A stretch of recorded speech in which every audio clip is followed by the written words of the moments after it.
Ayan, magandang araw mga Q. Welcome po dito sa aking YouTube channel, Super Q TV. Kamusta kayo guys? Ayan, Sabado ngayon. So abang-abang tayo, merong concert. Sila Elias mamaya sa Bye Bye Leyte.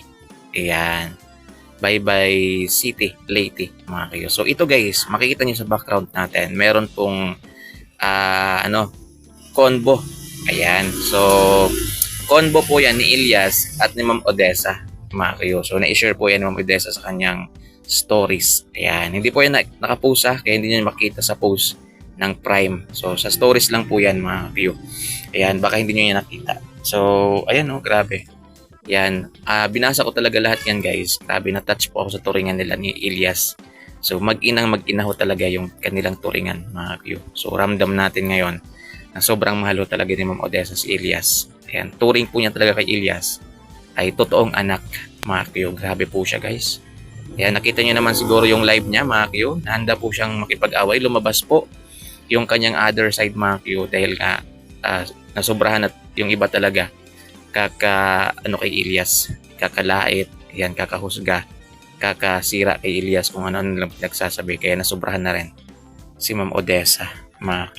So bilang ina, so kailangan niyang protektahan yung kanyang anak mga Q. So ayan, makikita po ninyo sa taas.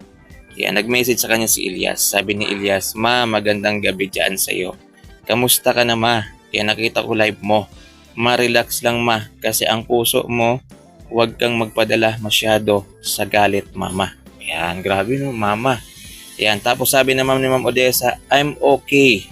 Yan, nasa airport kami ma, bago lang kami nakarating." Yan, sabi naman ni Ma'am Odessa, "Hanggat buhay ako, walang makakasakit sa iyo anak ko." Grabe no.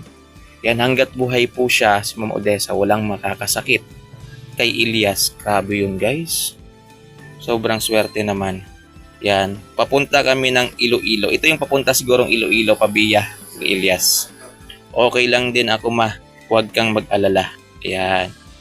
"Oo mama, palagi naman kaming nag-iingat. Ikaw din mag-ingat ka dyan. Last na yan anak ko ha. I'm sorry anak, pumatol po ako. Last na yan anak." Yan, so humingi po siya ng sorry guys dahil pumatol po siya sa mga tumutulig sa kay Elias, sa mga bashers. Ayan, so nakita niyo naman yung live Ma'am Odessa na sobrang galit na galit po siya guys. Ayan, then sabi naman ni Elias, "Hehe, okay lang din ma, hindi naman lahat ng pagkakataon na manahimik tayo eh. Kailangan din nating mailabas paminsan-minsan ang mga tinatago nating hinanakit sa dibdib." Ayan, sabi naman ni Odessa, "Salamat. Salamat sa unawa mo anak ko. Move forward tayo." Oh, diba guys? Ayan. Tapos ito, "Ikaw, uminahon siguro to guys. Kapag dyan, huwag kang magpadala sa galit. Mag-ingat ka always." Oh, diba guys? Grabe no? Ayan. "Nilabas ko lang ang sama ng loob ko. Binababoy nila pagkatao mo. Hindi ako papayag anak.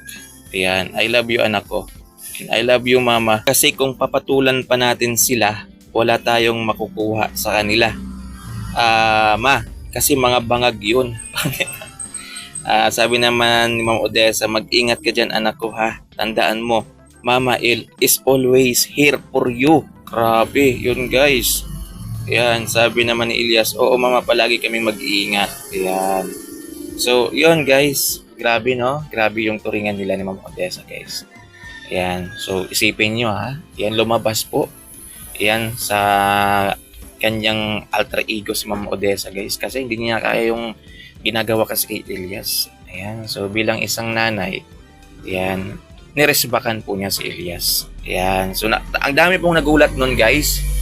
Ayan, nung nakitang galit na galit si Ma'am Odessa. Ayan, kasi first time daw nilang nakitang magalit si Ma'am Odessa dahil lang sa gusto niyang protektahan si Elias. Isipin niyo yun guys.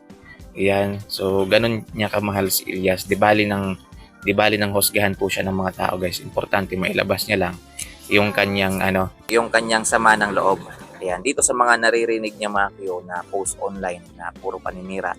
Ayan, kay Elias JTV. Kumbaga, sinisira nila yung reputasyon ni Elias at syempre yung karir ni Elias. So yun po yung sinisira kasi ng pangatao na to. So bilang nagmamahal kay Ilyas at bilang ina ni Ilyas guys, ay nandyan siya para rumiscue para kay Ilyas mga Q. So maraming nangyayari ngayon guys sa Facebook. Yan, kaya advice ko sa inyo, mas maganda na wag na muna kayong mag-Facebook mga Q para wag nang magulo yung utak ninyo guys. Looking forward na tayo mga Q. Yan, at tuloy lang yung suporta natin kay Ilyas. Focus lang guys kasi marami pang concert yung ating mga idol, Ilyas JTV. Maraming salamat guys sa panonood. Ingat po. Yan, at God bless po sa mga hindi pa nakapag-subscribe. I-subscribe nyo na lang itong aking YouTube channel. Maraming salamat po guys.